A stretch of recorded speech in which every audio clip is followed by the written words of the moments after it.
This is Her Story, a product of the Jamaica Observer's All Woman magazine, dedicated to telling the stories of resilient, inspiring Jamaican women.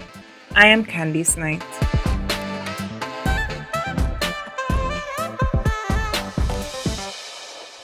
She's a woman who has spent her entire life in school. She's the first PhD Cultural Studies graduate of the University of the West Indies and the first lecturer in Cultural Studies there.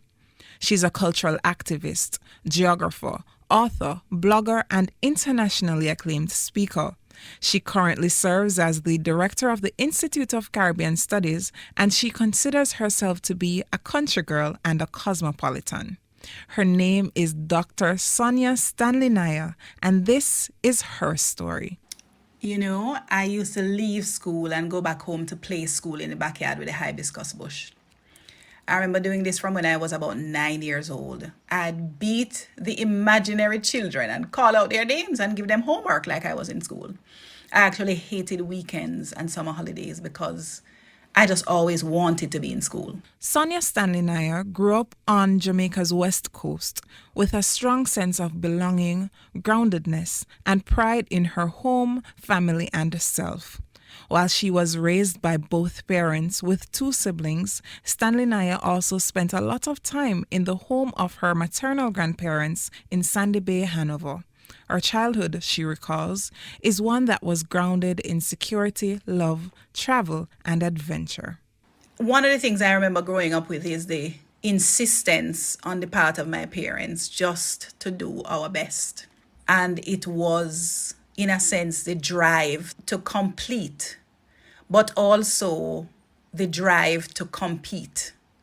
And competing was always, in a sense, competing with ourselves because there was no standard but that of doing our best.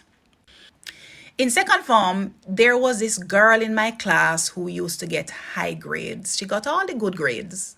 Chinese girl, Asian Jamaican. She was just getting all the A's in courses like geography, social studies. And I thought, what's happening here? Nobody else doing any work in the class, So I started to read my geography books. And from then I fell in love with geography, continued with geography into third form, into fifth form, did my CXCs and A levels, and went on to University of the West Indies to do a degree in geography. After completing her first degree in geography with a minor in geology, Stanley Niaah worked in environmental conservation for a few years, both locally and abroad. While globetrotting, she had come across different peoples with different cultures and histories, and she was fascinated by how people affected and were affected by each other. She sought a master's degree in social psychology. I had become interested in the politics of being human. Geography and culture, they became so intertwined in my consciousness. And I remember thinking about, just native peoples. I would see them dancing in ceremonies. I then became attuned to First Nations peoples, then started looking at them also in places like Australia. I think there's something in me that connects primarily with First Nations peoples and their own concerns, how much their indigenous knowledge systems have been trampled, have been disrespected.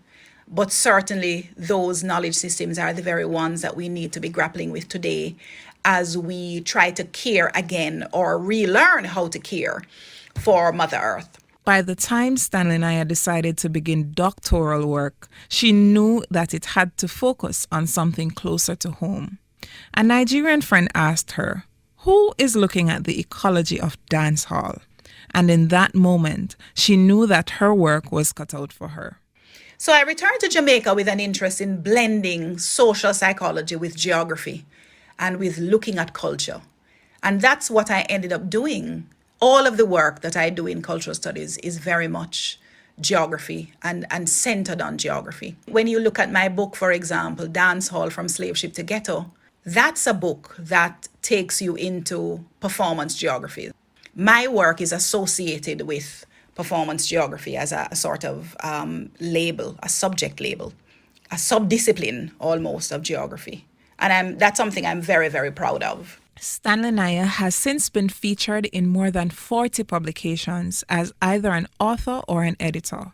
Her 2020 publication, Dance Hall, a reader on Jamaican music and culture, is a milestone accomplishment for those concerned with Jamaica recording its own history in its own voice. It's so important for Jamaica and the Caribbean to document its own culture. And that's something that we've not done very well. Research is not just for research's sake. Research is really for us to document and share the insights about research to apply to national development, to regional development, to global development. And so I'm very much interested in documenting research and making sure that research is relevant and is made available to people all over the country and the region in particular. And I think that's very much a part of the contribution that I'm interested in making. That's very much a part of the legacy that I want to leave as I pass through this place. So, what does one do after she has attained the highest level of educational achievement but still doesn't want to leave school? She becomes a lecturer, of course.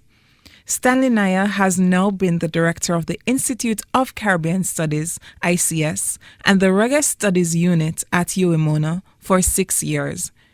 The vision that I've held for the Institute of Caribbean Studies is to make it an internationally competitive and recognized institute for Caribbean cultural studies in particular, and cultural studies, but also applied cultural studies, because inside of what we do is also cultural and creative industries, is entertainment and cultural enterprise management, is music and performance studies. Those are things that are very much a part of what Jamaica has given the world. We need to be able to look at the ways in which we need to train people in these areas for them to better contribute to the industries that we have. The biggest achievement has been the position of the Institute internationally.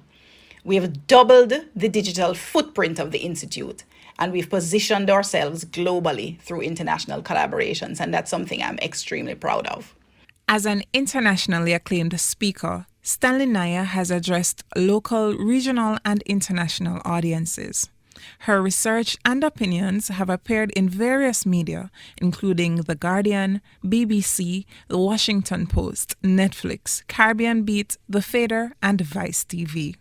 Dr. Stanley Niaah serves on the boards and editorial collectives of numerous academic associations, institutions, and journals. But even with all her accomplishments and titles, to two very special young men, Dr. Sonjah Stanley Niaah is just mommy. My sons, Josiah and Manu, they will turn 20 and 23 this year, respectively.